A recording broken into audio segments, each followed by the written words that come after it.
Alors le premier des trois théorèmes sur les puissances, ici, sur la dérivée d'une puissance, ici on va s'intéresser quand l'exposant est en entier naturel, donc en nombre entier naturel, en nombre dans n. On va commencer par l'énoncé du théorème.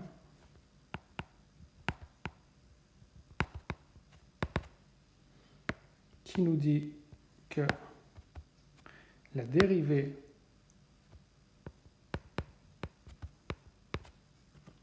de x puissance n, ça va être n fois x puissance n moins 1 quand n est en nombre entier naturel. Pour pouvoir démontrer ce théorème, on va utiliser un lemme qui va être le même pour les trois théorèmes sur les puissances, les dérivées des puissances. Ce lemme-là, il est assez important. Il nous dit une factorisation de x puissance n moins a puissance n. Donc il nous dit que x puissance n moins a puissance n peut se factoriser comme étant x moins a fois, et là il faut un petit peu se concentrer, fois x puissance n moins 1 plus a fois x puissance n moins 2 plus a au carré fois x puissance n moins 3. Donc on voit que les puissances de n, les puissances de x descendent à chaque fois de 1, les puissances de a montent à chaque fois de 1, plus 3 petits points, on va aller jusqu'au bout. Après il y aura a puissance n-2 fois x plus a puissance n-1.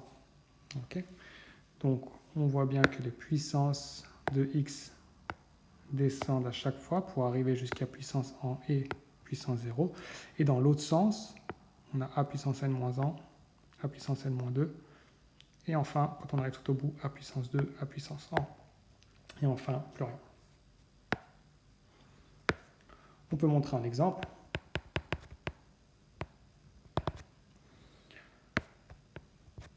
Alors, on peut prendre par exemple x puissance 5 moins a puissance 5. Donc si je veux factoriser ça, ça va me donner x moins a fois. Donc je prends une puissance de moins, x puissance 4, plus je descends de 1 la puissance de x et j'augmente de 1 la puissance de a.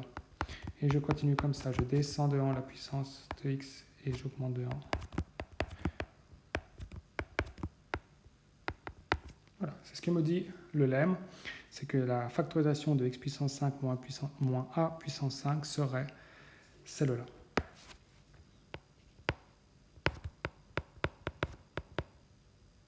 On va démontrer ce lemme. Et pour démontrer ce lemme, on va faire le schéma de Horner.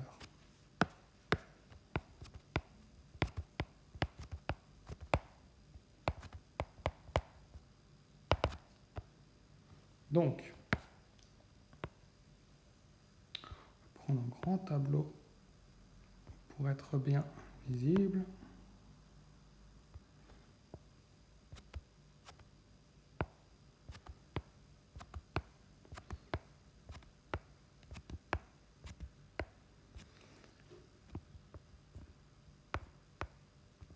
Ok, donc on fait le tableau comme il faut. C'est ce qu'il faudra bien faire. On prend le degré, on prend le coefficient, et ici je veux diviser par x moins a. Donc je veux que ma valeur soit a. Les degrés de x le plus grand, c'est n. Donc ici je vais mettre n. Et puis ensuite j'aurai le degré comme d'habitude, n-1, n-2, n-3, etc. jusqu'au degré 0, 1, 2. Donc 3 petits points parce que je ne sais pas exactement combien de colonnes à mon tableau. Enfin, il y en a n, mais je ne peux pas, n étant représentant n'importe quelle valeur, il peut être aussi grand que je veux ce tableau. Qu'est-ce qui se passe maintenant avec les coefficients? Si je regarde bien, j'ai que deux coefficients. J'ai x puissance n, le coefficient c'est 1. Ensuite, j'en ai aucun de x puissance n-1, j'ai aucun de n puissance x puissance n-2, j'ai aucun de x puissance n-3, j'ai aucun x au carré, j'ai aucun x. Et enfin, tout à la fin, j'ai moins puissance n. C'est le nombre qui est ici. Donc là, j'ai bien 1 fois x puissance n moins a puissance n. On fait le schéma d'Hörner maintenant. Ici, je reporte d'abord le 1. Ensuite, je fais 1 fois a fois a carré. A carré fois a au cube. Etc. Qu'est-ce que je remarque? Je remarque que la puissance de a, d'abord a puissance 0, a puissance 1, a puissance 2, a puissance 3, ça continuerait ici, a puissance 4, a puissance 5, etc. Je peux en déduire que tout au bout, ici, il y aurait a puissance n. Ici, là, j'aurais a puissance n moins 1. Là, j'aurais a puissance n moins 2, etc. Et donc ici, 0. Donc je peux bien diviser x puissance 5 moins a puissance 5 par x moins a, ce qui est normal, parce que si je remplace x par a là-dedans, j'obtiens bien 0. Donc c'est la partie, je pense, la plus difficile, abstraite à voir, mais c'est une partie à bien comprendre parce qu'elle sera utilisée dans tous les théorèmes sur les puissances. Donc si je réécris maintenant à partir du schéma d'Hörner, ça veut dire que mon polynôme ici, je vous rappelle que je dois prendre en degré de moins que ici. Donc ça veut dire que j'ai x puissance a n-1 plus a fois x puissance n-2 plus a carré plus a au cube fois x puissance n moins 4. C'est ici que j'ai fait une petite erreur. C'est n moins 3. Plus 3 petits points. A puissance n-2 fois x plus a puissance n-1 fois x puissance 0. Donc j'ai bien démontré ce que je voulais. Quand je divise par x moins a, j'obtiens bien, ici plutôt, j'obtiens bien celui-là qui est le même que celui-là. Maintenant, ça finit la démonstration du lemme. Maintenant, je vais pouvoir faire la démonstration du théorème et je vais utiliser ce lemme. La démonstration du théorème, maintenant, n'est plus très compliquée. C'est le lemme le plus dur à démontrer. Donc, on commence par